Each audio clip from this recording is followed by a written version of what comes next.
Um, I'm Dr. Thomas, and I'm going to be speaking to you on a number of health-related matters. I'm going to be jumping from topic to topic to try and say something that's relevant and useful for every single person here.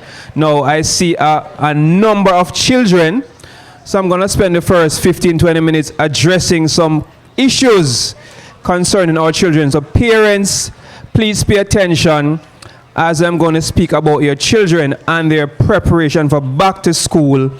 I am a parent myself, and so there are a number of things that I consider to be important in preparing kids for back to school. There are a number of things that I grew up seeing my parents doing, and I'm going to explain why they did them and why you should do some of them as your kids are preparing to go back to school. Now, one of the things that I learned as a child was during the summer, at the end of the summer, we would get a washout and a worm out. Remember that? Yes. Do you still do that? Yes. Some people say yes, some people say no. Okay.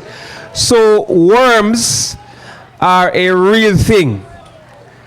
And children still have worms.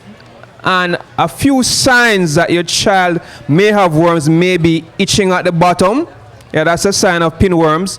They may be excessively sleepy and drowsy. They may not be doing great in school. They may be craving certain types of food like sweets.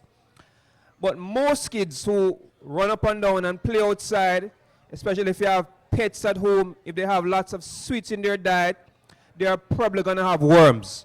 So as a parent, I assume my kids have worms, and every year at the end of summer, I get them a worm out. So that's something that's relevant for your children. If they have worms and it's not treated, those worms are going to take away from their blood and make them weaker and do less well in school.